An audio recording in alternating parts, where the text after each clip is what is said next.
नमस्कार। ये महाभारत कथा पूरी तरह से वेदव्यास महाभारत के ऊपर आधारित है। यदि आप इसका निरंतर श्रवण करते रहना चाहते हैं तो इस चैनल को सब्सक्राइब ज़रूर से कर लीजिएगा और बेल आइकन भी ज़रूर से प्रेस कर दीजिएगा, जिससे कि आपको आगे आने वाले सारे पॉडकास्ट का समय पर नोटिफिकेशन मिलता रहे। अब हम सुनेंगे पांडवों को राज्य देने के संबंध में कौरवों का विचार और निर्णय।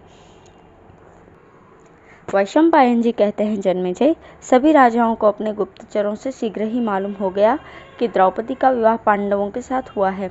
लक्ष्य भेद करने वाले और कोई नहीं, स्वयं वीरवर अर्जुन थे। उनका साथी जिसने शल्यों को पटक दिया था और पेड़ उखाड़कर बड़े बड़े राजाओं के छक्के छुड़ा दिए थे, वो भीमसेन थे। इस समाचार से सभी को बड़ा आश्चर्य हुआ। उन्होंने पांडवों के बच जाने से प्रसन्नता प्रकट की और कौरवों के दुर्व्यवहार से खिन्न होकर उन्हें धिक्कारा। दुर्योधन को यह समाचार सुनकर बड़ा दुख हुआ। वो अपने साथी अश्वत्थामा, शकुनी, कर्ण आदि के साथ द्रुपद की राजधानी से हस्तिनापुर के लिए लौट पड़ा। दुशासन ने दुर्योधन से धीमे स्वर से कहा, भाई जी, अब मैं ऐसा समझ रहा हूँ कि भाग्य ही बलवान है, प्रयत्न से कुछ नहीं होता। तभी तो पांडव अब तक जी रहे हैं। उस समय सभी कौरव दीन और निराश हो रहे थे। उनके हस्तिनापुर पहुंचने पर वहां का सब समाचार सुनकर विदुर जी को बड़ी प्रसन्नता हुई। वे उसी समय धृतराष्ट्र के पास जाकर बोले, महाराज, धन्य है, कुरुवंशियों की अभिवृद्धि हो रही है। धृतराष्ट्र भी प्रसन्न होकर कहने लगे कि बड़े आनंद की बात है। धृतराष्ट्र ने ऐसा समझ लिया था कि द्रौपदी मेरे पुत्र दुर्योधन को मिल गई, इसलिए उन्होंने तरह तरह के गहने भेजने की आज्ञा देते हुए कहा कि वर वधू को मेरे पास लाओ। विदुर ने बतलाया कि द्रौपदी का विवाह पांडवों के साथ हुआ और वे बड़े आनंद से द्रुपद की राजधानी में निवास कर रहे हैं। धृतराष्ट्र ने कहा, विदुर, पांडवों को तो मैं अपने पुत्रों से भी बढ़कर प्यार करता हूँ। उनके जीवन से, विवाह से और द्रुपद जैसा संबंधी प्राप्त होने से मैं और भी प्रसन्न हुआ हूँ। द्रुपद के आश्रय से वे बहुत ही शीघ्र अपनी उन्नति कर लेंगे।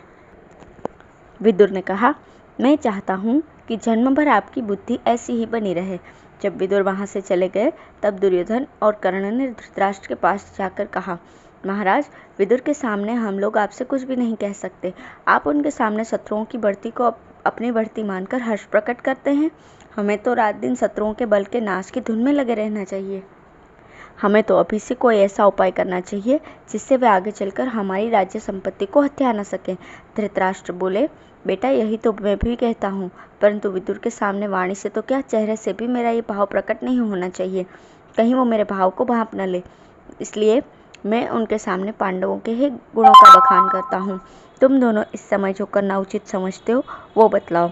दुर्योधन ने कहा, पिताजी, मेरा तो ऐसा विचार है कि कुछ विश्वासी गुप्तचर एवं चतुर ब्राह्मणों को भेजकर कुंती और माद्री के पुत्रों में मनमुटाव उत्पन्न करा दिया जाए, अथवा राजा द्रुपद, उनके पुत्र और मंत्रियों को लोभ के फंदे में फंसाकर वश में कर लेना चाहिए और उनके द्वारा उनको वहां से निकलवा देना चाहिए।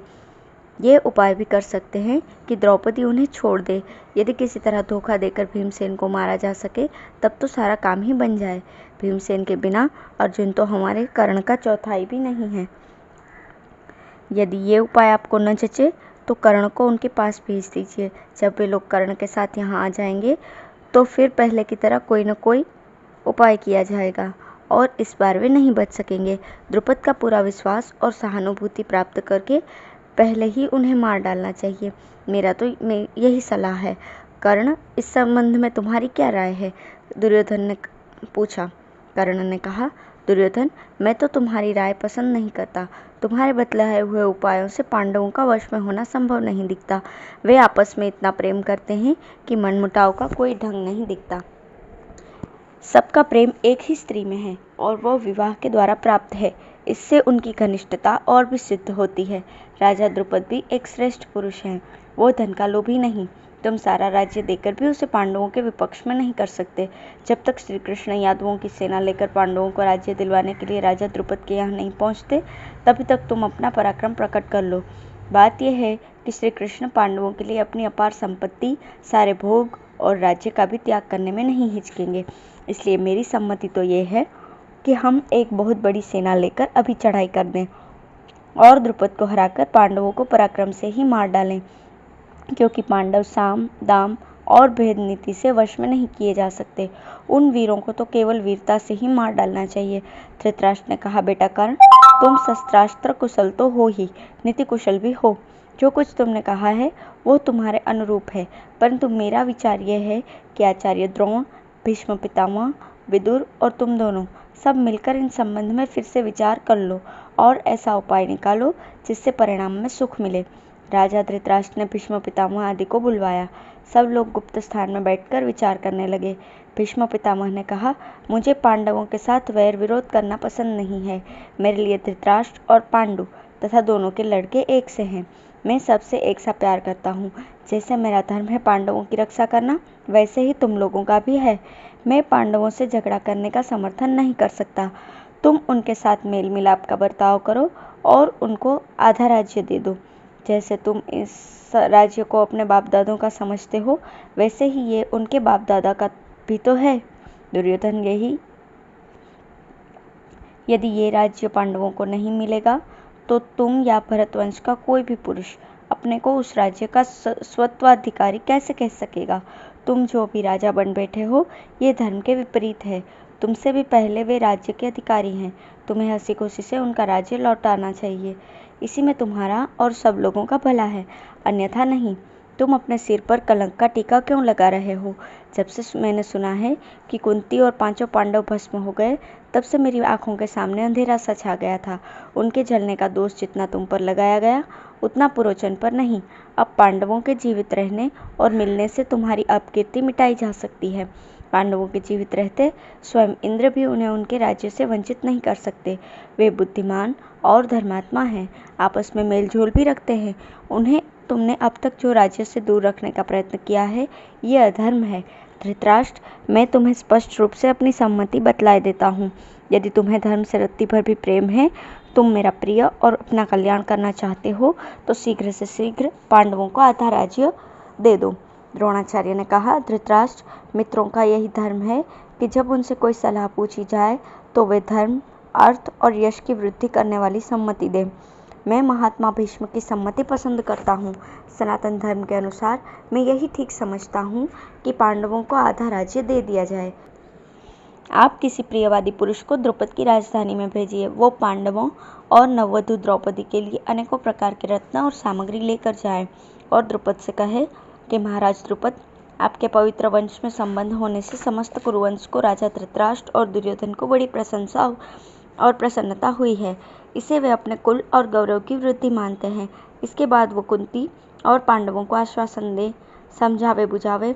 जब उन लोगों के चित्त में आपके प्रति विश्वास का उदय हो जाए और वे शांत हो जाएं, तब उनके सामने यहाँ आने का प्रस्ताव उपस्थित करें। द्रुपद की ओर से स्वीकृति मिल जाने पर दुशासन और विकर्ण सेना एवं सामंतों सहित जाकर सम्मान के साथ द्रौपदी और पांडवों को ले आवे। उन्हें उनका पैतृक राज्य दे दिया जाए। उनका आदर करने से सारी प्रजा आप पर प्रसन्न होगी, क्योंकि सब लोग ऐसा ही चाहते हैं। इस प्रकार मैं स्पष्ट रूप से महात्मा भीष्म की सम्मति का अनुमोदन करता हूँ और आपके हित की सलाह देता हूँ। इसी में आपके वंश की भलाई है। भीष्म पितामह और द्रोणाचार्य की बात सुनकर कर्ण जल बढ़ रहा था। उसने कहा कि महाराज, पितामह भीष्म और आचार्य द्रोण आपके द्वारा सब प्रकार से सम्मानित और सत्कृत है। आप प्रायः इनसे अपने हित की सलाह लेते ही रहते हैं। यदि विधाता ने आपके भाग्य में राज्य लिखा है, तो सारे संसार के शत्रु हो जाने पर भी वो आपके हाथ से नहीं छीन सकता।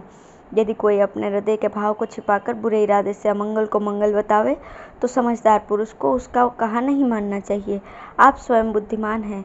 मंत्रियों की सलाह अच्छी है या बुरी, इसका निर्णय आप स्वयं लीजिए, क्योंकि आप अपना हित और अहित तो भलीभांति समझते ही हैं। द्रोणाचार्य ने कहा कि अरे कर्ण, मैं तेरी दुष्टता समझ रहा हूँ। तेरा हृदय दुर्भाव से परिपूर्ण है। तू पांडवों का अनिष्ट करने के लिए हमारी सलाह को अनिष्टकारिणी को बतला रहा है। मैंने अपनी समझदारी से कुरुवंश की रक्षा और हित की बात कही है। यदि हमारी सलाह से कुरुवंश का अहित दिख पड़ता हो, तो तुझसे इस हित न दिखे, वही कह। मैं कह देता हूँ कि हमारी सलाह न मानने से शीघ्र ही कौरव वंश का नाश हो जाएगा। विदुर ने कहा, महाराज, हितैषी बंधु बांधवों का ये कर्तव्य है कि वे निसंकोच अपने हित की बात कह दें, परंतु आप किसी की बात सुनना भी तो नहीं चाहते, इसी से इनकी बातों को हृदय में स्थान नहीं देते। भीष्म पितामह और आचार्य द्रोण ने बहुत ही प्रिय और हितकर बात कही है, परंतु आपने अभी उन्हें कहाँ स्वीकार किया। मैंने खूब सोच विचार कर देख लिया है कि भीष्म और द्रोण से बढ़कर आपका कोई मित्र नहीं है। ये दोनों महापुरुष अवस्था, बुद्धि और शास्त्र ज्ञान में सभी बातों में सबसे बड़े चढ़े हैं। इनके हृदय में आपके और पांडु के पुत्रों के प्रति समान स्नेह भाव है। बाएं हाथ से भी बाण चलाने वाले अर्जुन को और तो क्या स्वयं इंद्र भी युद्ध में नहीं जीत सकता। महाबाहु भीम, जिनकी भुजाओं में 10,000 हाथियों का बल है, उसको देवता लोग भी युद्ध में कैसे जीत सकते हैं। रणबांकुरे, नकुल, सहदेव अथवा धैर्य, दया, क्षमा, सत्य और पराक्रम के मूर्तिमान विग्रह धर्मराज युधिष्ठिर को ही युद्ध के किस द्वार से या किस प्रकार से हराया जा सकता है। आपको समझ लेना चाहिए कि पांडवों के पक्ष में स्वयं बलराम जी और सात्यकी हैं। भगवान श्री कृष्ण उनके सलाहकार हैं। बलवान एवं असंख्य यदुवंशी उनके लिए प्राणों की भी बाजी लगाने को तैयार हैं। यदि युद्ध हुआ तो पांडवों की विजय निश्चित है। यदि मान भी लें कि आपका पक्ष निर्बल नहीं है, फिर भी जो काम मेलझोल से निकल सकता है उसे झगड़ा बखेड़ा करके संदेहास्पद बना देना कहाँ की बुद्धिमानी है।